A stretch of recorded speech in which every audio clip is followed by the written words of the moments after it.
419장, 찬송가 419장, 주 날개 및 내가 편안히 쉬네 함께 찬양하심으로 11월 12일 토요 새벽 예배 시작하시겠습니다. 419장입니다.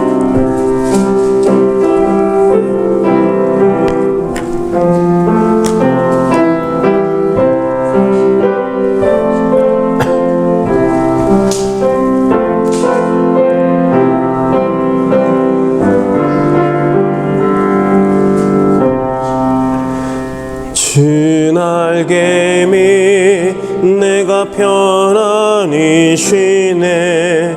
밤 깊고 비바람 불어쳐도 아버지께서 날 지켜주시니 거기서 평안히 쉬리로다. 주 날개 밑 평안하다. 그 사랑 끈을 짜니뇨. 주 날개 밑 내 쉬는 영원히 거기서 살림. 주 날개 저 되니 거기서 쉬기를 원하노라. 세상이 나를 위로치 못하나 거기서 평화를 누리도다. 주 날개 밑 평안하다. 그 사랑 끈을 짜니뇨. 주 날개 밑 내 쉬는 영원히 거기서 살리. 주 날개 밑 참된 기쁨이 있네. 고달픈 세상길 가는 동안 나 거기 숨어 돌보심을 받고 영원한 안식을 얻으. 주 날개 밑 평안하다. 그 사랑 끈을 짜니뇨. 주 날개 밑 내 쉬는 영원히 거기서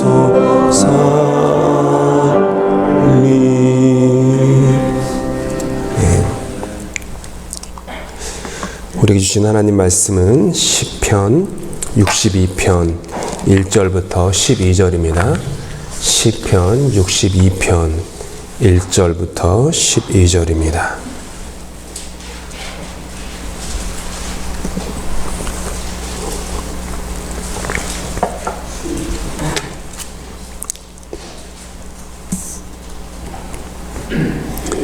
시편 62편 1절부터 12절 말씀 함께 교독하도록 하겠습니다. 제가 먼저 1절 읽겠습니다. 나의 영혼이 잠잠히 하나님만 바라며 나의 구원이 그에게서 나오는도다. 나의 반석이시요 나의 구원이시요 나의 요새이시니 내가 크게 흔들리지 아니하리로다. 넘어지는 담과 흔들리는 울타리같이 사람을 죽이려고 너희가 일제히 공격하기를 언제까지 하려느냐. 그들이 그를 그의 높은 자리에서 떨어뜨리기만 꾀하고 거짓을 즐겨하니 입으로는 축복이요 속으로는 저주로다. 나의 영혼아 잠잠히 하나님만 바라라. 물은 나의 소망이 그로부터 나오는도다. 오직 그만이 나의 반석이시요 나의 구원이시요 나의 요새이시니 내가 흔들리지 아니하리로다. 나의 구원과 영광이 하나님께 있으며 내 힘의 반석과 피난처도 하나님께 있도다. 백성들아 시시로 그를 의지하고 그의 앞에 마음을 토하라. 하나님은 우리의 피난처 시로다. 아 슬프도다. 사람은 입김이며 인생도 속임수이니 저울에 달면 그들은 입김보다 가벼우리로다. 보악을 의지하지 말며 탈취한 곳으로 허망하여지지 말며 재물이 늘어도 거기에 마음을 두지 말지어다. 하나님이 한두 번 하신 말씀을 내가 들었나니 권능은 하나님께 속하였다 하셨도다. 주여 인자함은 주께 속하오니 주께서 각 사람이 행한 대로 갚으심이니이다. 아멘.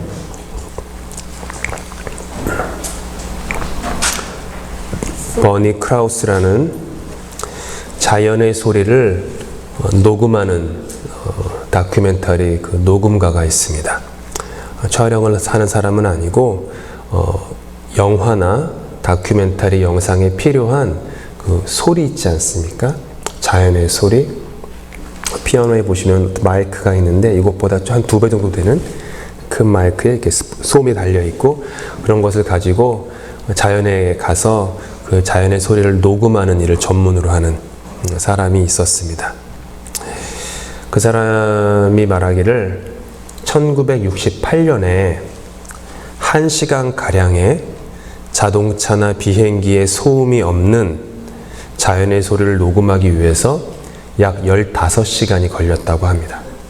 15시간 정도 소요를 하면 자동차 소음, 사람 소음, 건축 소음, 비행기 소음이 없는 그런 자연의 소리를 담을 수 있었다고 합니다. 그런데 2000년대에 들어오면서 그렇게 1시간 소음이 없는 자연의 소리를 녹음하기 위해서는요, 무려 이제는 2000시간이 걸린다고 합니다. 그게 2000년도 초반이었어요. 이분이 말씀하신 게. 지금 2022년이니까 2000시간이 아니라 더 걸리겠죠. 2000시간은 쏟아야지 1시간 정도 소음이 없는 그런 자연의 소리를 담을 수 있다.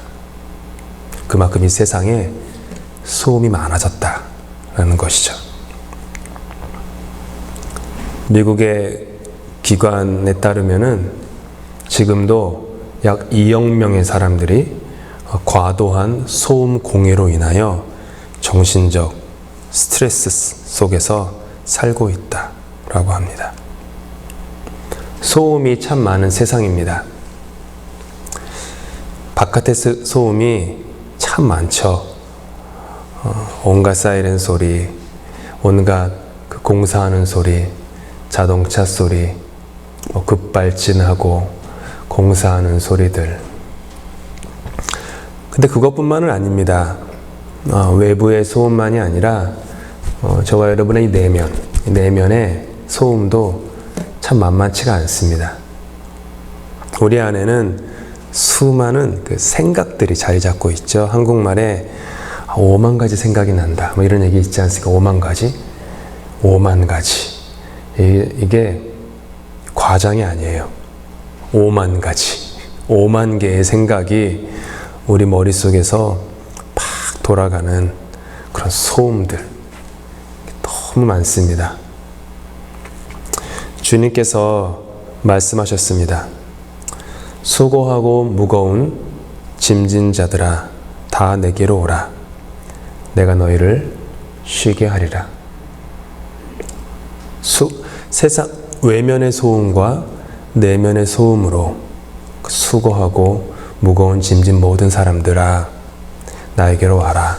내가 쉬게 하리라. 뭐죠? 내가 너희를 잠잠케 하리라. 내가 너희를 고요케 하리라. 내가 너희를 평안케 하리라.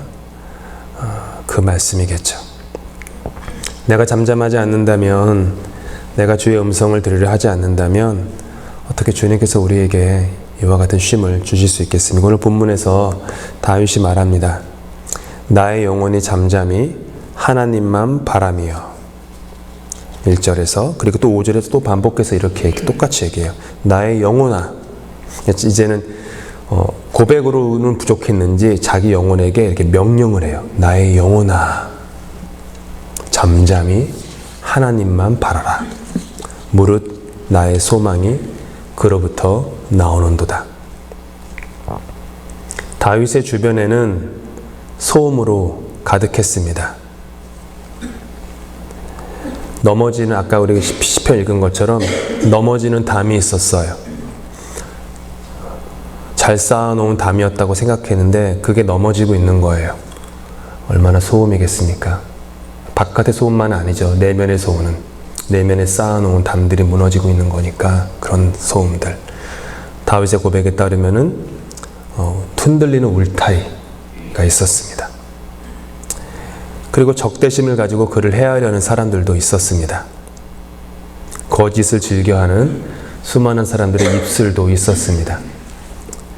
이와 같은 소음으로 가득 찬 삶의 자리에서 다윗은 자신의 영혼에게 명령합니다. 나의 영혼아, 잠잠히 하나님만 바라라.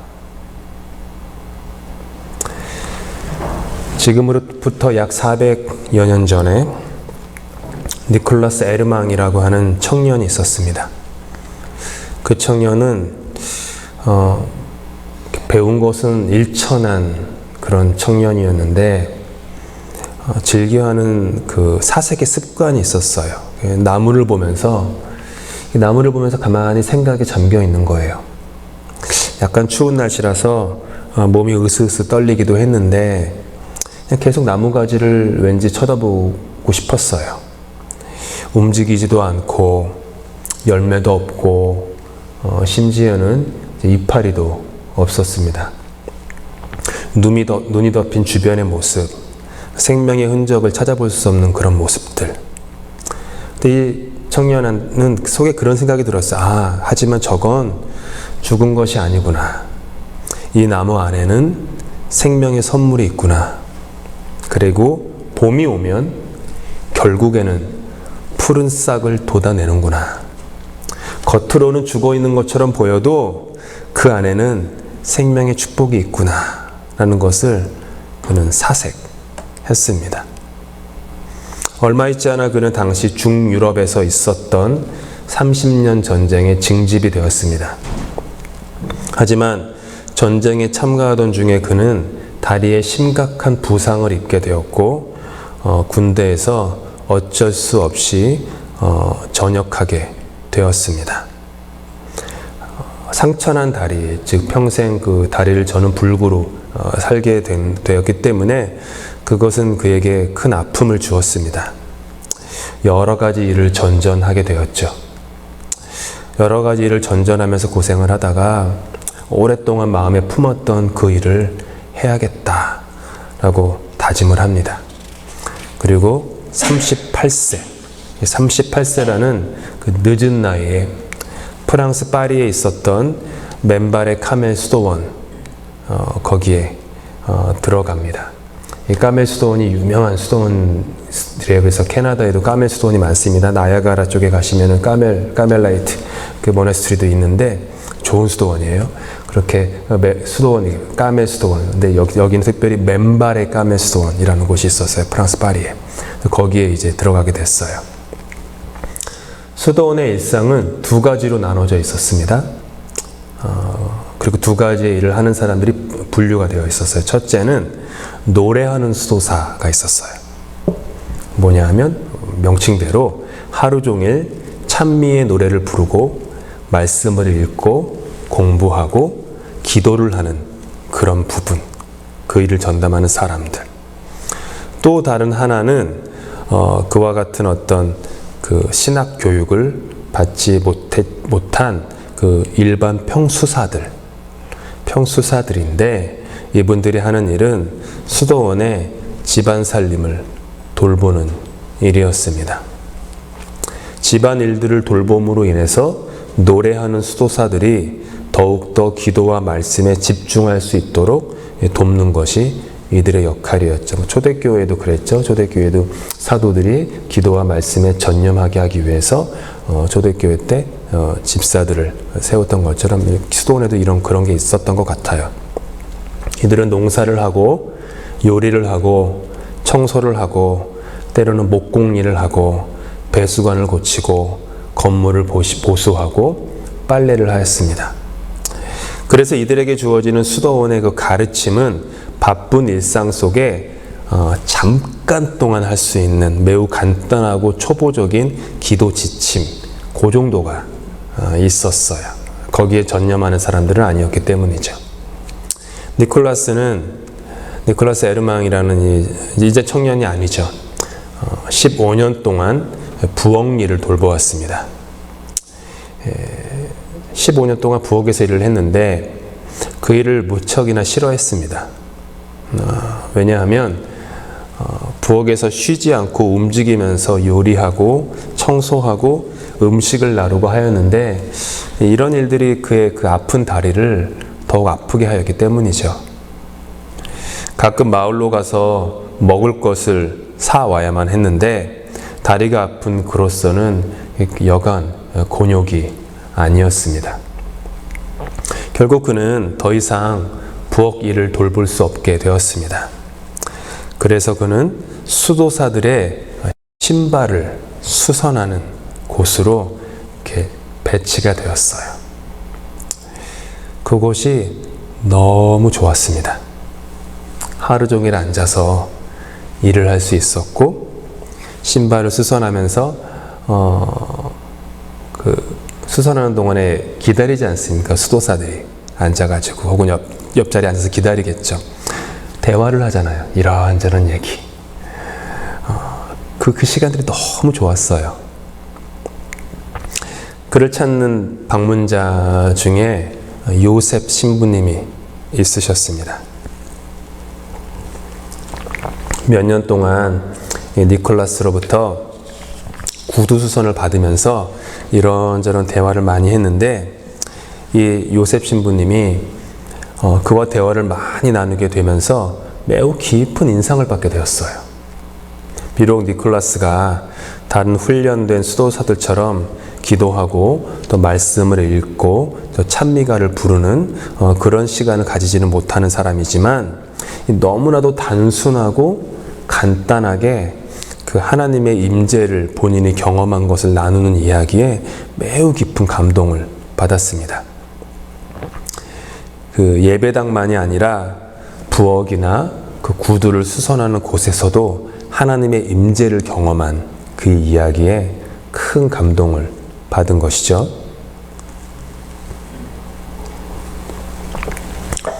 소음으로 가득 찬 공간 속에서 하나님께 잠잠히 자신의 마음과 시선을 집중함으로 하나님의 임재를 경험한 그의 이야기, 요셉 신부의 마음을 묵직하게 감동했습니다.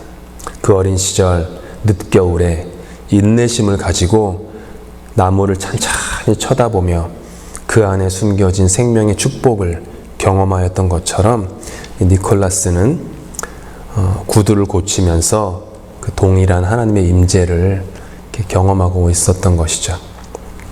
요셉 신부님이 니콜라스에게 완전히 매료당했어요. 그래서 니콜라스와 대화를 나눈 것들을 이렇게 기록하기 시작했습니다. 그리고 구두수선을 맡기러 온 사람들에게 보낸 니콜라스의 편지를 받아가지고 그것을 모으기 시작하셨어요. 그리고 니콜라스가 기도에 대해서 자기 나름대로 쓴 묵상 노트도 받았어요. 그리고 나중에 그것을 책으로 출간합니다. 그 책의 이름이 한 번쯤은 보셨을 혹은 읽어보셨을 하나님의 임재 연습이라고 하는 기독교 역사상 탁월한 영성 서적입니다. 오래된 책이고 한국에서 여러 출판사에서 나오는 곳으로 보아서 라이센스가 여러 출판사에 있는 것 같아요.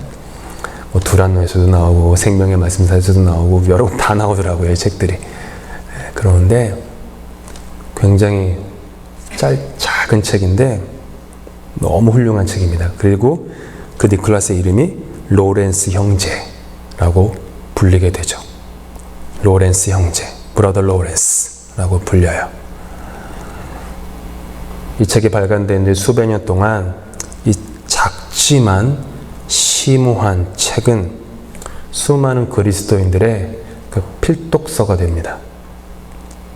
이 책에 담겨진 단순하고 매우 순전한 마음으로 하나님을 바라보는 것, 그리고 기도하는 것의 비밀이 수많은 그리스도인들의 마음을 사로잡은 것이죠.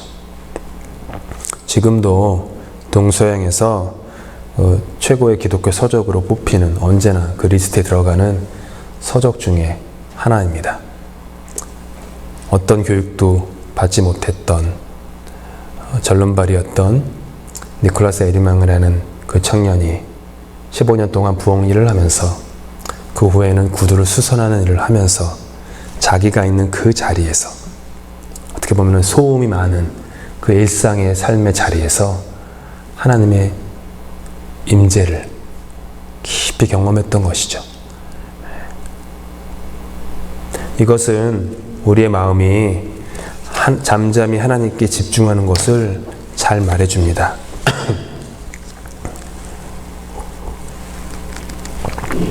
특별한 교육을 받거나 집중을 할 만한 환경이 주어졌을 때 그때만 하나님을 발견하는 것이 아닙니다.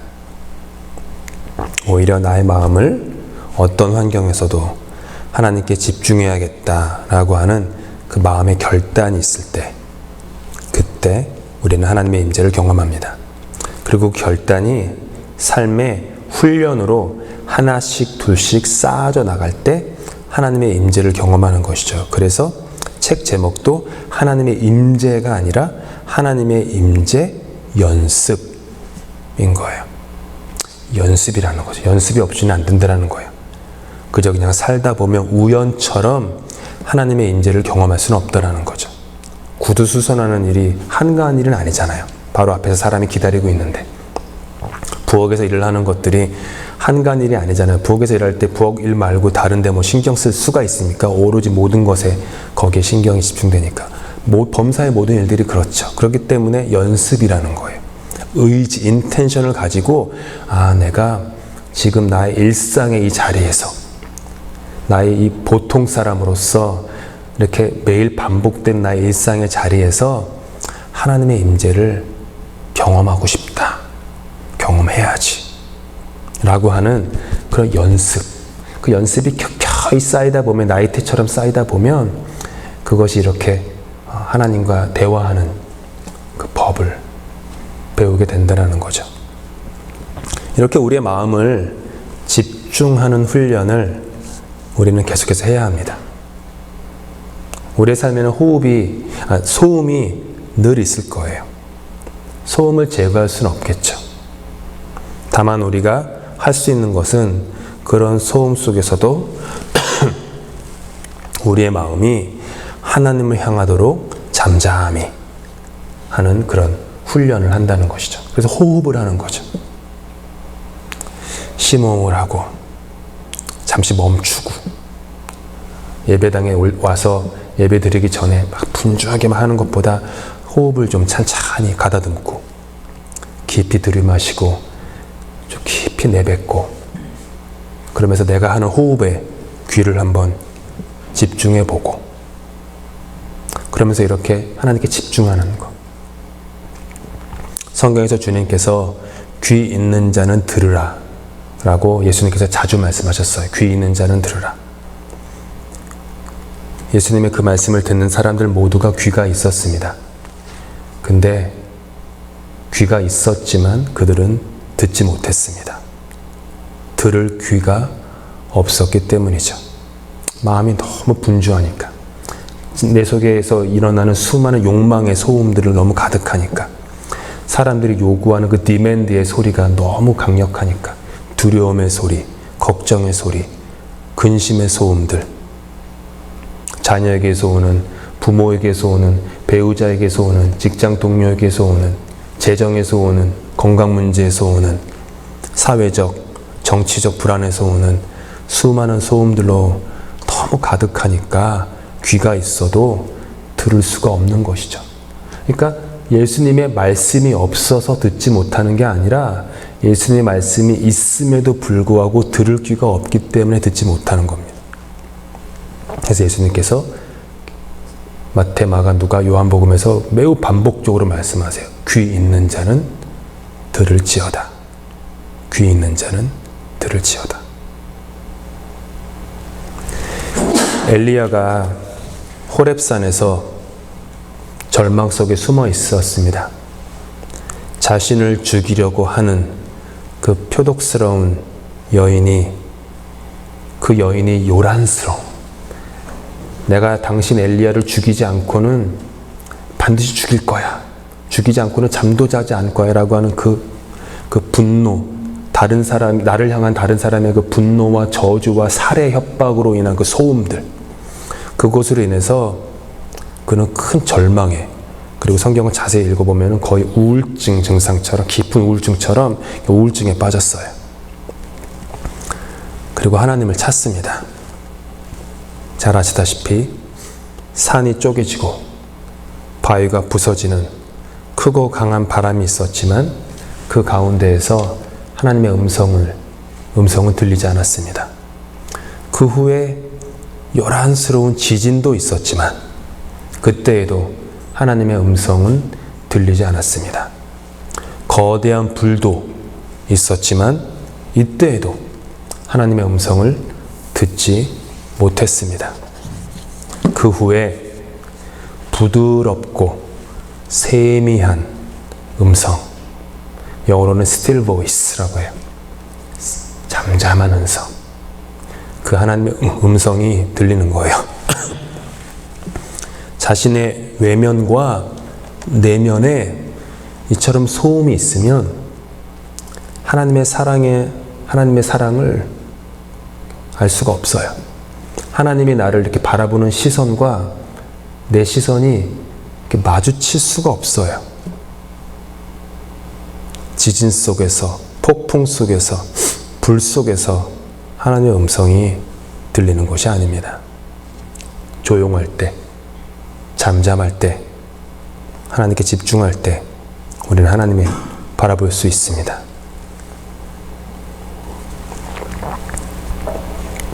참으로 놀라운 것은 하나님이 저와 여러분을 그렇게 바라보신다라는 거예요.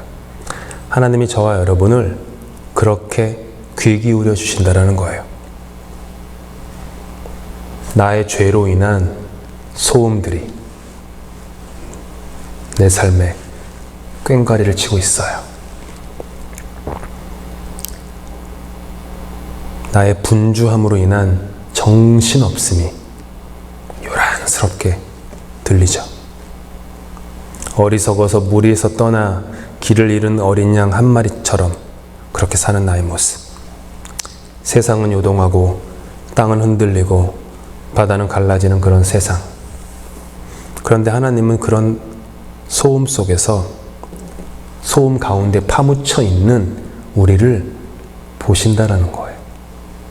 소음 가운데 파묻혀서 들리지도 않을 정도로, 사람의 귀엔 들리지도 않을 정도로 내뱉는 우리의 작은 신음을 하나님은 들으신다라는 거예요. 귀 기울이신다라는 거예요. 주목하여 보신다라는 거예요. 마치 이 세상에, 동이야, 이 세상에 너 하나밖에 없어. 이런 마음으로 나를 대하신다라는 거예요. 시편 8편의 다윗이 사람이 무엇이간데 주께서 저를 생각하십니까? 도대체 제가 뭐라고 저를 이토록 생각하십니까? 하나님이 수많은 세상의 잡음과 소음을 다 몰아내시고 오직 나의 영혼을 사랑으로 바라보신다라는 그런 다윗의 깨달음에서 오는 고백이죠. 마음을 잠잠케 하시는 신앙의 훈련을 하실 수 있기를 바랍니다. 새벽 예배도 그런 거예요. 수요 성경 공부보다 더 잠잠하잖아요. 바깥도 잠잠하고 오시는 길도 잠잠하셨을 거고 신호등도 평상시보다 낮에보다는 훨씬 더 잠잠했을 거고 빨간색으로 요란하지 않고 가능하면 이게 파란색으로 신호등도 있으셨을 거고 마음을 잠잠케 하는 훈련. 예수님도 심지어 하나님의 독생자 예수 그리스도께서도 습관을 쫓아 한적한 곳으로 스스로를 리트리트, 스스로를 물러나게 하셨어요. 주님은 매일 새벽마다 리트리트, 수양회를 하신 거예요. 리트리트, 자신을 물리치는, 물러나게 하는 세상의 소음으로부터 한적한 곳으로 가셨다. 주님께 그게 필요하셨다면 하물며 저와 여러분은 두말할 나위가 어디 있겠습니까? 새벽 예배뿐만이 아닙니다. 여러분이 지내시는 삶의 자리에서 마음을 잠잠히 하실 수 있는 그런 자리, 그런 시간들을 이렇게 연습처럼 계속해서 반복해서 만들어 놓으시는 것이 필요해요. 어느 곳이든 다 괜찮습니다. 자동차 아니면 자동차 안이 여러분이 이렇게 하나님을 잠잠히 만나는 시간과 장소가 될 수 있고, 혹은 일하는 동안에 다른 사람의 방해를 받지 않고 일하는 시간이 있으시면 그 시간 동안이 여러분이 하나님과 만나는 인재 연습을 할 수 있는 시공간이 될 수 있습니다. 마음이 요동칠 때 숨을 크게 들이마시고 내뱉으세요. 어렵지만 점점 우리 안에 있는 요란함이 잠잠해지는 것을 느낄 수 있으실 것입니다. 아무쪼록 이와 같은 신앙의 훈련이 우리 안에 있기를 바랍니다. 그래서 우리에게 주어진 이 성경 말씀, 성경의 말씀이 예수님 말씀처럼 귀 있는 자는 들을지어다 라고 말씀하시는 것처럼 들을 귀가 우리 안에 있어서 이 말씀이 새롭게 다시 읽혀질 수 있기를 예수님의 이름으로 축복합니다. 기도하시겠습니다.